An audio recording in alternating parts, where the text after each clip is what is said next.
नमस्कार दोस्तों। Your money और योर लाइफ बुक समरी में आपका बहुत बहुत स्वागत है। इस किताब को विक्की रॉबिन्स और जो डोमिंगवेज द्वारा लिखा गया है। यह किताब वित्तीय स्वतंत्रता यानी कि फाइनेंशियल फ्रीडम, धन प्रबंधन यानी मनी मैनेजमेंट और सच्चे सुख की खोज पर आधारित है। आपको ये प्रश्न अपने आप से करना चाहिए, क्या पैसा ही असली सफलता है? क्या आपने कभी सोचा है कि आप अपने पैसे के लिए काम कर रहे हैं या पैसा आपके लिए? क्या आपको ऐसा लगता है कि आप अपनी ज़िंदगी के अनमोल घंटे सिर्फ पैसे कमाने में बिता रहे हैं, लेकिन असली खुशी कहीं छूट रही है? अगर आपके पास में अनलिमिटेड पैसा होता, तो क्या आप वही करते जो आज कर रहे हैं? क्या आपको डर लगता है कि बिना नौकरी या ज़्यादा पैसे के आपका भविष्य असुरक्षित होगा? अगर इन सवालों ने आपको सोचने पर मजबूर कर दिया है, तो योर मनी या योर लाइफ आपके लिए एक ज़रूरी किताब है। यह सिर्फ एक फाइनेंशियल गाइड नहीं, बल्कि पैसे और जीवन के बीच संतुलन बनाने की कला सिखाती है। चलिए बात करते हैं पुस्तक में बताए गए मुख्य संदेशों के बारे में। पैसा सिर्फ एक टूल है, असली उद्देश्य वित्तीय स्वतंत्रता यानी फाइनेंशियल फ्रीडम और खुशहाल जीवन होना चाहिए। हमारी आमदनी और खर्चे हमारी ज़िंदगी के समय यानी टाइम का प्रतिनिधित्व करते हैं। वित्तीय स्वतंत्रता का मतलब करोड़पति बनना नहीं है, बल्कि अपनी ज़रूरतों को समझकर पैसे का सही इस्तेमाल करना है। मितव्ययिता यानी फ्रुगलिटी और सही वित्तीय आदतों से हम जल्दी रिटायर होकर अपनी पसंद की ज़िंदगी जी सकते हैं। इस किताब में लेखक ने हमें 9 महत्वपूर्ण चरण बताए हैं। चरण नंबर 1, पैसा और आपके जीवन का गहरा संबंध समझें। हमें अपने आय यानी इनकम, खर्च यानी एक्सपेंसेस और बचत यानी सेविंग की पूरी जानकारी होनी चाहिए। अपने जीवन के प्रत्येक घंटे की वास्तविक कमाई निकालें, यानी कि आप प्रति घंटे कितना कमा रहे हैं, जिसमें टैक्स, ट्रैवल, वर्क टाइम आदि सब जोड़ा जाए। जब आप यह समझेंगे कि हर रुपये के बदले आप अपनी ज़िंदगी का समय खर्च कर रहे हैं, तो आप पैसे का सही उपयोग करेंगे। ये क्वेश्चन आपको अपने आप से करना चाहिए, क्या आप अपने ऑफिस के हर घंटे की सच्ची कीमत जानते हैं? चरण नंबर 2, अपनी कुल आय और कुल संपत्ति का आकलन करें। हर महीने का पूरा खर्च और आय ट्रैक करें। पता करें कि कितना पैसा बच रहा है और कहाँ खर्च हो रहा है। जो चीज़ें आपको खुशी नहीं देती, उन पर पैसा खर्च करना बंद करें। यह प्रश्न आपको अपने आप से पूछना है, क्या आपका खर्च आपकी प्राथमिकता के अनुसार है या बस बिना सोचे खर्च हो रहा है?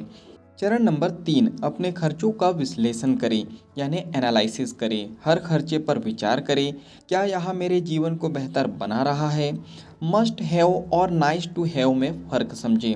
सिर्फ ज़रूरी चीज़ों पर खर्च करने से ही हम जल्दी वित्तीय स्वतंत्रता यानी फाइनेंशियल फ्रीडम की ओर बढ़ सकते हैं। आपको यह प्रश्न आपसे पूछना है, क्या आप उन चीज़ों पर पैसा खर्च कर रहे हैं जो वास्तव में आपको खुशी देती है? चरण नंबर 4, पैसों को जीवन के समय से जोड़ें। हर बार जब आप कुछ खरीदने का सोचें, तो खुद से पूछें, क्या यह उस चीज़ के लिए मेरे 5 घंटे की मेहनत के लायक है? यह सवाल आपके अनावश्यक खर्चों को कम करने में मदद करेगा। यह प्रश्न भी आपको अपने आप से पूछना चाहिए, क्या कोई गैजेट, ब्रांडेड कपड़े या महंगी कार वाकई आपके समय की कीमत के बराबर है?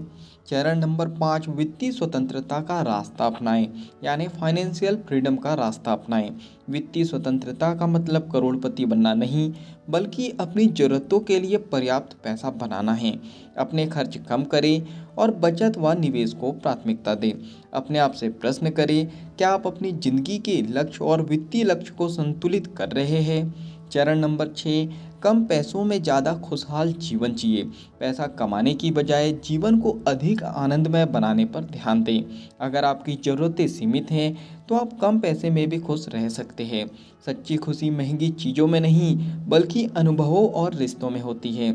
अपने आप से प्रश्न पूछिए, क्या आप अपनी खुशी को सिर्फ महंगे खर्चों से जोड़कर देख रहे हैं? चरण नंबर 7, निष्क्रिय आय यानी पैसिव इनकम पर ध्यान दें। सिर्फ नौकरी पर निर्भर मत रहे, निवेश करें। Real estate, share market, mutual funds और अन्य स्रोतों से निष्क्रिय आय यानी पैसिव इनकम बनाएं। जितनी जल्दी आप पैसे से पैसा बनाना सीखेंगे, उतनी जल्दी वित्तीय स्वतंत्रता मिलेंगी, यानी कि फाइनेंशियल फ्रीडम मिलेंगी। अपने आप से प्रश्न पूछें, क्या आप अपनी आय बढ़ाने और नौकरी से स्वतंत्र होने के लिए निवेश कर रहे हैं? चरण नंबर 8, अपने वित्तीय लक्ष्यों को स्पष्ट करें। जानिए कि आपको कितनी बचत और निवेश चाहिए ताकि आप आर्थिक रूप से स्वतंत्र हो सकें। एक बार जब आपकी निष्क्रिय आय आपकी ज़रूरतों को पूरा करने लगे तो आप रिटायर हो सकते हैं। अपने आप से प्रश्न पूछें, क्या आपके पास वित्तीय स्वतंत्रता का ठोस प्लान है? चरण नंबर 9, सेवा और योगदान का महत्व समझें। जब आपको वित्तीय स्वतंत्रता मिल जाए तो समाज में योगदान दें। अपने समय, ज्ञान और धन से दूसरों की मदद करें। सच्चा धन वह है जिसे आप दूसरों के जीवन में सकारात्मक बदलाव लाने के लिए इस्तेमाल करें। अपने आप से प्रश्न पूछें, क्या आपकी आर्थिक सफलता से दूसरों को भी फायदा हो रहा है? चलिए अब बात करते हैं योर मनी और योर लाइफ को अपनाने के व्यवहारिक तरीकों के बारे में। अपने पैसों को समय के बराबर समझें और सोच समझकर खर्च करें। हर खर्च की समीक्षा करें और गैर जरूरी खर्चों को खत्म करें।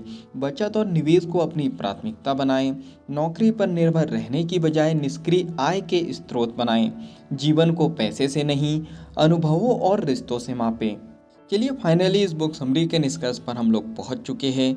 योर मनी और योर लाइफ बुक हमें यहाँ सिखाती है कि पैसा केवल एक साधन है, असली उद्देश्य वित्तीय स्वतंत्रता यानी फाइनेंशियल फ्रीडम और संतुलित जीवन जीना होना चाहिए। अब बात करते हैं आपको यह किताब क्यों पढ़नी चाहिए। अगर आप पैसे और जीवन के बीच संतुलन बनाना चाहते हैं, अगर आप वित्तीय स्वतंत्रता पाना चाहते हैं, अगर आप बेहतर निवेश और बचत की आदत बनाना चाहते हैं, अगर आप अपनी नौकरी छोड़कर अपना समय अपनी पसंद की चीज़ों में लगाना चाहते हैं, तो आपको यह किताब जरूर पढ़नी चाहिए। याद रखिए, अगर पैसा आपकी आज़ादी खरीद सकता है तो खर्च करने से पहले 2 बार सोचें। क्या आप वित्तीय स्वतंत्रता यानी फाइनेंशियल फ्रीडम की ओर पहला कदम उठाने के लिए तैयार है? नीचे कमेंट्स करके आप बता सकते हो। इस बुक समरी से आपने कुछ अच्छा सीखा है और इस बुक को आप पूरा पढ़ना चाहते हो तो नीचे डिस्क्रिप्शन में लिंक दे दी गई है। उस लिंक पे जाके आप बुक को खरीद सकते हो और बुक को पूरा पढ़ सकते हो। अगर ये बुक समरी आपको पसंद आई हो तो आप वीडियो को लाइक कर सकते हो और कमेंट्स करके बता सकते हो कि इस बुक समरी से आपने क्या सीखा है और आगे क्या सीखना चाहते हो। इस बुक समरी को आप ज़्यादा से ज़्यादा लोगों तक के शेयर भी कर सकते हो, क्योंकि जब हम दूसरों की हेल्प करते हैं तो ये नेचर हमारी हेल्प करता है। अगर आप चाहते हो कि ऐसी ही वैल्यूबल बुक समरी आपको रेगुलर मिलते रहे तो जल्दी से चैनल को सब्सक्राइब कर लीजिए, बेल आइकन को दबा दीजिए ताकि जब भी ऐसी वैल्यूबल बुक समरी आए उसकी नोटिफिकेशन सबसे पहले आपको मिल जाए। बाकी हम लोग मिलेंगे नेक्स्ट बुक समरी में इसी तरह हंसते हुए, मुस्कुराते हुए, लाइफ में आगे बढ़ते हुए और कुछ नया नया सीखते हुए। जब तक के लिए thank you so much, bye bye and go for success.